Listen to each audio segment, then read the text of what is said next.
ça c'était des parades qui ne se jouaient que la nuit. Et là, la primeur, c'était de se dire, bah, si on faisait une parade qui pourrait être visible de jour comme de nuit. Et ça c'était assez nouveau, même dans les parcs Disney.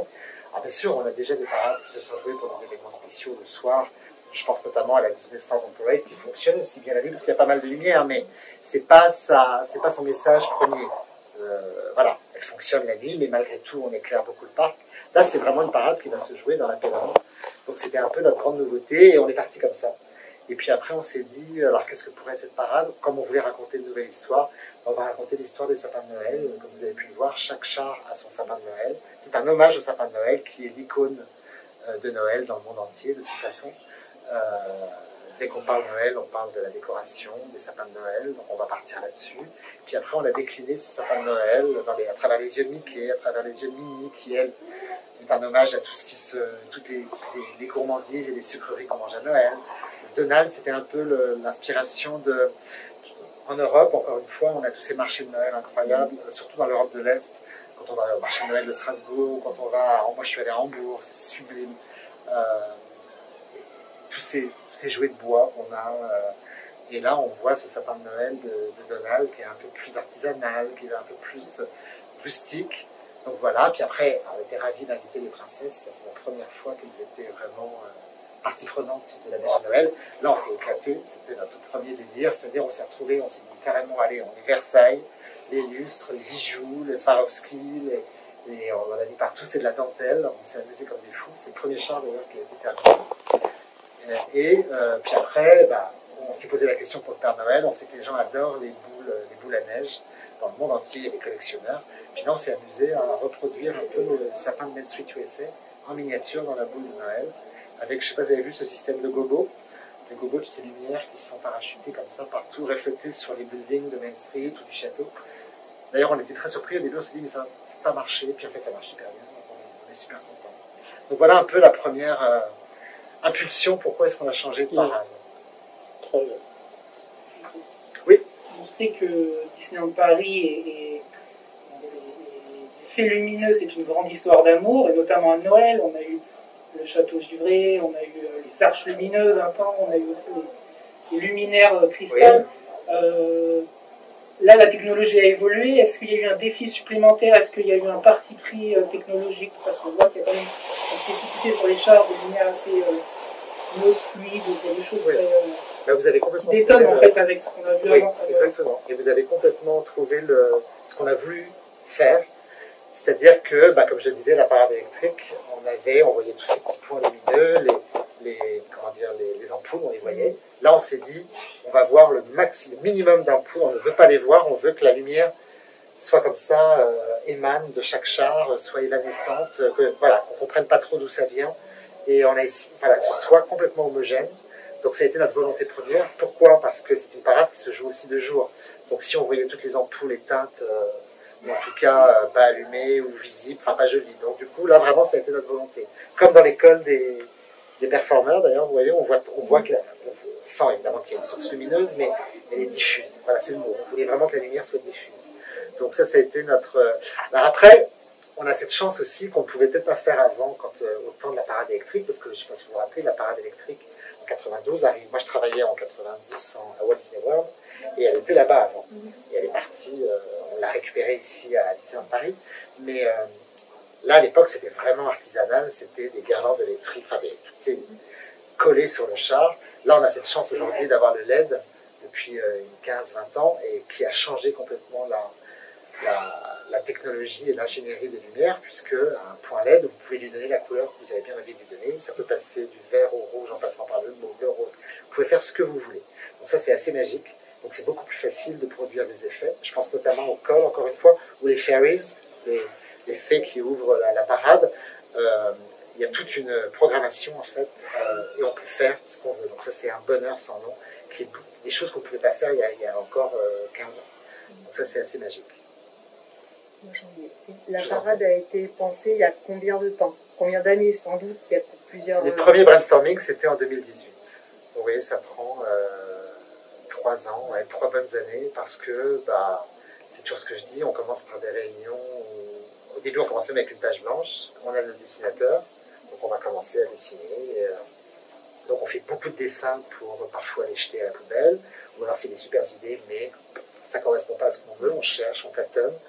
Et puis après, il y a toute la conception des chars en 3D sur les ordinateurs, toute l'ingénierie, comment est-ce qu'ils vont bouger, où est-ce qu'on va y mettre toute l'électricité qu'on doit y mettre, tous les chargeurs, enfin il y a une foultitude de choses. Évidemment, ils se conduisent, donc ils ne se conduisent pas tout seuls. Tout est caché, les enceintes aussi, enfin tout est pensé en amont, donc ça prend énormément de temps. Après, après on va les construire en maquette pour se rendre compte est-ce que ça fonctionne bien en maquette. Donc c'est des jolies maquettes qu'on a comme ça, magnifiques. J'en ai montré quelques-unes, pas de Noël, mais aux Journées du patrimoine. Oui. Tous nos chars sont en maquette, et là on se rend compte, on les a tous devant nous, et on se dit est-ce que ça fonctionne, est-ce que tiens, ce sapin-là est pas trop petit par rapport à l'autre, etc. Donc ça nous permet d'avoir une vision globale de la parade. Et puis après, il y a tout ce travail de conception des chars, et en même temps, conception des costumes, écriture de la musique. Donc on a contacté plusieurs compositeurs dans le monde entier. Ils nous ont proposé, on a eu une dizaine de chansons. Et au début, on n'était pas contents. Donc ça prend beaucoup de temps aussi. Ils m'en aiment bien, mais c'est pas ce qu'on voulait. Donc on a refait travailler les compositeurs qui reproposent encore une fois des chansons. Puis d'un seul coup, il y a Shine a light, shine a light. Et on s'est dit, ah, tiens, c'est nouveau. On voulait pas tomber dans le... Comme on arrivait avec une nouvelle signature, une nouvelle couleur de parade, on s'est dit, ah, bien sûr, après, à travers la parade, nous aurons des petits Papa Noël, vive le vent, etc. Parce qu'on a besoin de ça. Mais vraiment, la première... on voulait quelque chose de moderne, de pop, de... Moi, ce que je dis toujours, c'est qu'à Disneyland Paris, on n'est pas en Floride. Parfois, il fait très froid. Et moi, je suis ravi quand je les vois les enfants danser dans la rue avec leurs parents, ou les petits bouts de chou sur les épaules de papa, maman, et on tape des mains et on danse. Et si on met une musique trop lente, trop Noël, peut-être trop lente, bah, ça ne va pas amener cette envie de danser. Et parfois, danser, ça réchauffe un petit peu. Et ça fait du bien. Donc voilà, il y a 1001 métiers qui travaillent en même temps pendant ces 3-4 ans. Et c'est vraiment nécessaire. Surtout que cette parade-là est, bah, vous le savez, est totalement inédite. Parfois, on récupère un char d'un autre parc, etc., comme pour le 25e. Là, non, pour le coup, on a vraiment été en total inédit et création scoop. Et malgré tout, vous avez fait un peu la synthèse aussi de ce qui s'est fait auparavant, parce que musicalement, il y a des airs classiques de Noël aussi qui s'ajoutent. Enfin, il y a quand même des touches aussi un peu tradies. Oui, dans ce spectacle assez lumineux et très... Bah, bien sûr, on a travaillé avec le directeur musical était un Américain, Jonathan Barr, que j'aime beaucoup, et lui par exemple c'est drôle, il ne connaît pas Petit Papa Noël, c'est pas dans leur culture. Et je lui dis mais moi je veux Petit Papa Noël parce que en France c'est un incontournable de Noël, tout le monde le chante au pied du sapin. Donc il m'a dit j'ai envoyé un lien YouTube, il m'a dit je connais pas cette chanson, mais je dis mais tout le monde le connaît. Et donc bon, c'est pour ça qu'on a mis Petit Papa Noël, c'est pour Vive le vent, c'est un incontournable, les gens adorent Vive le vent, on l'a mis en français et en anglais. Et Fifi Loulou s'amuse à le chanter en français. Et je trouve que c'est très important, et vous l'avez dit, d'être dans la nouveauté. Et en même temps, par surprise, on rajoute du tradi. Pareil, quand on est sur Chantons Noël à Vidéopolis, que j'ai le bonheur d'écrire, mettre en scène et créer. Moi, j'adore ce spectacle parce qu'on là, pour le coup, on est vraiment dans le traditionnel, les chants américains, les costumes Dickens, le rouge, le vert. Et donc voilà, Noël, c'est la tradition. On ne peut pas passer à côté, surtout quand on a un Main Street USA où c'est un film de Dickens ouvert, c'est magique. Donc voilà. Les chars ont été pensés aussi de manière à synchroniser au sapin. Ça a été un gros défi, ça, parce que je sens que c'est quand même assez lourd. Enfin, je trouve qu'il y a quand même entre le sapin, l'interaction. Puis il y a aussi des références au sapin de Noël sur les chars. Il y a l'étoile du sapin qu'on retrouve. Qu'elles s'allument tout ensemble. Il y a une histoire plus large en fait qui est racontée. Oui, bon, on a commencé. Alors, on a la chance à Disney d'avoir des ingénieurs lumière, pour travailler pendant des mois, puisqu'on a vraiment commencé en juillet. Donc, comme on ne peut pas travailler sur le parc, on a le sapin qui est monté totalement backstage, avec les jabots que vous voyez. Là. On appelle ça les jabots, les guirlandes de sapin. Tout est installé dans le parc, et on travaille des nuits. Moi, j'écris tout à la base, seconde par seconde, ce que j'aimerais comme effet. Et après, je leur donne, et ils travaillent toute la nuit. Je fais se voir le matin de bonne heure, ou tard le soir. Et parfois, ça marche super. Parfois, je dis attention. Après, je voulais aussi, c'est pour ça que ça marche super bien, donc je suis super content. Je voulais créer des vagues aussi de lumière sur les chars. Quand vous la voyez dans Main Street, à un moment donné, il y a une grande vague lumineuse qui passe. À un moment donné, ils deviennent tous verts. À un moment donné, ils deviennent tous rouges. Donc ça, c'est assez magique aussi, ça marche très bien. Parce que grâce au LED, on peut faire ce qu'on veut. Et après, il y a ce moment aussi qui est assez magique dans Times Square le soir, autour du sapin, où Minnie a envie que ce soit tout rouge et blanc, donc tous les chars deviennent rouge et blanc, Donald bleu et blanc, jaune, tout devient jaune et bleu, après Goofy veut un sapin Halloween, tout devient orange, et c'est au-delà de mes espérances, même parce que je pensais pas que l'effet allait être aussi impressionnant. Donc ça a été, bon, on en avait les larmes aux yeux, c'était la première nuit de répète, début octobre. D'un seul coup, on l'a vu en vrai, parce qu'on travaillait sous une grande tente où les chars étaient cachés pendant des mois. Et d'un seul coup, ça prend magie, ça devient vrai, et c'est au-delà de nos espérances, donc c'était assez magique. Ouais.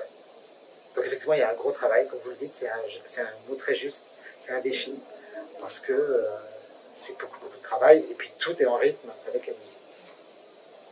Donc ça aussi, c'est important. Moi, j'avais une petite question relative à la parade en tant que telle, au chat, etc. Est-ce que c'est un défilé qui est aujourd'hui complètement abouti, mais, ou est-ce que c'est quelque chose qui va être destiné à continuer à évoluer dans le temps, comme ça a pu être le cas pour sa prédécesseur? J'ai envie de dire, la créativité s'arrête jamais. Et moi, le jour de la première, j'étais avec la productrice Astrid, et j'ai dit, mais l'année prochaine, il faut faire ça. Puis l'année prochaine, tiens, on va essayer de faire ça et ça. Parce que c'est ça qui est formidable, c'est le théâtre, c'est le spectacle vivant. Moi, j'ai pas envie que tout soit figé. Et puis, vous savez, on l'a sorti cette année. Parfois, il y a des choses, tiens, ça, l'année prochaine, on fera pas ça, parce que, tiens, c'était pas l'effet escompté ou autre. Donc, on a déjà une liste de courses. On sait pas si on arrivera à le faire, mais en tout cas, on va se donner l'opportunité de travailler dessus. C'est un renouvellement permanent. Moi, je sais que je voulais absolument que les diadèmes des princesses brillent. Donc, on va essayer peut-être de rajouter la lumière l'année prochaine dans les diadèmes des princesses. On va voir si ça peut fonctionner. Des petits détails comme ça. Puis après, il y a des choses plus grosses aussi. Donc, on a plein d'idées qui foisonnent, parce que c'est aussi pour ça qu'on fait du spectacle. Si rien n'est figé, et si on peut se l'offrir et l'offrir aux visiteurs, ça c'est formidable, oui. Dans le casting des personnages Disney, on retrouve finalement à peu près les mêmes personnages que l'ancienne parade, notamment des classiques emblématiques comme les Trois Petits Cochons, Clarabelle, Horace, des personnages qu'on n'a pas l'occasion de voir souvent, et finalement sont vachement bien mis en avant dans les parcs. Ça a été aussi un choix où vous aviez envie peut-être mettre d'autres personnages plus franchis, par exemple à Disney World, sur le char sur l'unité des friandises, on a Van Lop, etc. Là, vous êtes resté quand même sur la famille des Tools. Oui, parce que déjà, je trouve qu'on est dans le Disneyland Park, et puis Van Lop, je ne sais pas si je l'aurais vu, c'est une autre génération, on est plus dans la tradition, je voulais plus qu'elle soit avec Clarisse, et puis vous l'avez dit très justement, on aime aussi offrir Horace et Clarabelle, que j'adore, parce qu'on peut vraiment se lâcher au niveau des costumes, on s'est lâché. On s'est amusé comme des fous à leur créer ces costumes de gâteaux et de gaufres et de tasses, et moi je me suis amusé comme un fou, mais effectivement, on n'est pas fermé, mais les petits cochons, moi je trouve super mignon, c'est l'histoire de Disney en même temps, c'est un dessin animé des années 30, donc c'est le début de la Disney Company, c'est toujours émouvant. Clarabelle aussi, parce qu'elle est née en 28 aussi, donc oui, voilà. Vous avez les plus proches de Mickey finalement. Oui, exactement. Après, c'est des incontournables aussi, évidemment. Les neveux, moi je les adore aussi, Fifi Loulou. Ils sont drôles, on peut les faire chanter, les faire parler. Stitch aussi, c'est drôle aussi d'un coup d'ajouter un espèce d'extraterrestre comme ça au milieu de son premier char. Pinocchio, c'est un jouet, c'est magnifique aussi, c'est un dessin animé fabuleux. Donc, oui, je trouve que c'est. Voilà. Il n'y a pas de règle, encore une fois. On partage aussi entre nous. On a fait plein de dessins aussi, plein d'autres personnages. Et puis on dit ce que ça marche, ce que ça marche pas. Quels personnages, du coup? Après, il faut s'arrêter sur un choix. Lesquels autres personnages auraient pu être là, du coup? Moi j'aurais bien aimé qu'il y ait les 7 nains, parce que je les adore. Et puis je voulais les déguiser en lutin de Noël. Enfin, ça aurait pu être rigolo. Mais voilà, on est parti sur d'autres options. Mais c'est une idée qui verra peut-être le jour plus tard. Après, je m'étais dit, est-ce qu'on invite les princes aussi, les princesses? On s'est posé la question, puis après on s'est dit, bon, allez, j'ai l'impression que si on apporte toutes ces princesses, tout d'un coup, ça va émerveiller les enfants, donc on n'est pas les princes charmants au second plan, pas du tout, mais voilà, c'est des choix artistiques. Puis après, à un moment donné, il faut s'arrêter aussi, parce que sinon on n'arrête plus, puis après, il faut commencer à faire les costumes, et travailler, donc... Moi, j'avais une question relative au showstop, en fait. Yes. Alors, c'est pas seulement sur le showstop en tant que tel, c'est sur l'articulation de la parade vis-à-vis des showstops. Si j'ai bien compris, on a un showstop sur le hub de Central Plaza et un showstop près du sapin. Et au moment du showstop de Central Plaza, la parade qui part de Fantasyland, en fait, elle se divise en deux. Oui. Et pour s'articuler autour de Central Plaza pour le showstop. Et moi, ça me fait craindre peut-être une frustration de la part de certains visiteurs qui sont placés du côté d'Agraba ou du château, qui ne voient que la moitié des chars défiler devant eux et qui sont un petit peu loin pour le stop. Enfin, moi, je considère le stop comme un bonus quand il s'agit d'une parade. C'est-à-dire qu'on vient avoir la parade de Noël et ensuite le showstop s'il a lieu. Et est-ce que ça ne vous fait pas craindre du coup une frustration de certains visiteurs, le fait que la parade ne fasse pas une boucle complète pour qu'on voit la parade en entier et le showstop, plutôt qu'elle se divise en deux, et du coup une partie des spectateurs ne voit qu'une moitié de la parade effectivement, et certains chars sont vraiment loin. Voilà. Ce qu'on a vu pour Halloween déjà. On y a pensé, mais moi je voulais à la base qu'ils refassent une boucle autour du char, mais la parade aurait été trop longue. Ouais. Et après je me dis, on joue 2 fois finalement. Donc on y a pensé à tout ça. J'ai effectivement la personne qui est à côté de la machine à popcorn, là, qui voit que Mimi et les princesses. Mais je me dis, on joue 2 fois, donc si elle sait que la parade va revenir, tiens, je vais me placer ailleurs, ou on le jouerait qu'une fois, je serais assez d'accord avec vous. Maintenant, on le joue 2 fois, donc c'est un défi. de se dire, tiens, je l'ai vu, j'ai vu que 2 chars proches, je vais me mettre à l'autre endroit, ou je vais me mettre dans Main Street pour la prochaine, et puis là, je verrai tous. Vous avez eu des soucis sur les showstops? Elle est sortie avec, elle est ressortie sans showstop.